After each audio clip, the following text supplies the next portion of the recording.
Hello friends, હરપિતા રેસીપીમાં તમારું સ્વાગત છે। આજે આપણે બનાવીશું તુવેર બાજરાનું શાક, ખૂબ જ ટેસ્ટી અને સરળ રીતથી। તો ચાલો બનાવીએ તુવેર બાજરાનું શાક। 200 ગ્રામ તુવેર દાણાને પલાળી રાખવાના છે 2 થી 3 કલાક અને આવી રીતના 5 થી 6 વિસલ લગાવીને ચડાવી દેવાની। દેખો હવે દબાઈને જોઈ લેવાના ચડી ગયા છે કે નહીં।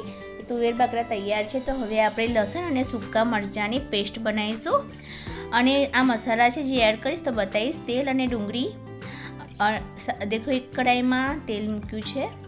हवे तेल गरम थाय एटले आपणे जे पेस्ट बनावेली छे लई लेवानी छे अने सारी रीते सातरी देवानी छे। सतळाई जाय एटले आपणे एमां डुंगળી एड करवानी छे। देखो आ रीते सतळाई जाय त्यां सुधी आपणे एने सातळवानी छे। डुंगળી एड करी दईए। डुंगળી एड थई जाय एटले एने सारी रीते मिक्स करी लेवानी छे।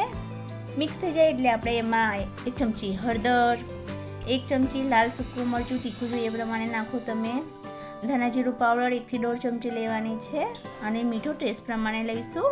હવે બરાબર હલાવી દઈએ। તો આ રીતે સારી રીતે મિક્સ કરી લેવાનું છે અને ડુંગળીમાંથી તેલ છૂટું પડે ત્યાં સુધી આપણે સાતળવાનું છે। હવે આપણે એમાં ગરમ મસાલો 1 ચમચી એડ કરીશું જેથી ટેસ્ટ ખૂબ જ સરસ આવે છે। અને સાથે સાથે देखो मैं अजमो एड करूँ छूँ। अजमो अपनी साइड तेल गरम थाय त्यारे नाखवानो होय छे पण माराथी आ विडियो उतारवामां भूली गई एटला माटे मैं हमणां एड कर्यो छे। तमे ज्यारे तेल गरम थाय त्यारे अर्धी चमची अजमो लई लेजो अने तमने अजमो ना नाखवो होय तो पण चाले कारण के लसण अने सूका मरचांनी पेस्ट करेली ज छे। तो आ रीते सारी रीते तेल छूटुं पड़ी जाय त्यां सुधी आपणे एमां सातळवानुं छे।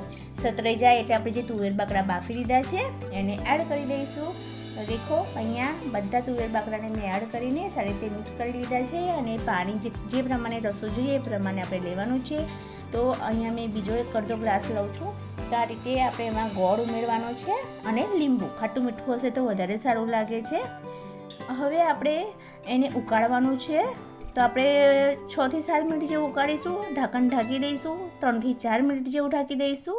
हवे जोई लईशुं तो तुवेर बाकड़ा आपणा बनीने तैयार थई गया छे ने खूब ज टेस्टी बन्या छे। एनी सुगंध पण खूब सारी आवे छे। तो हवे आपणे एने सर्व करी लईए। Bye bye friends.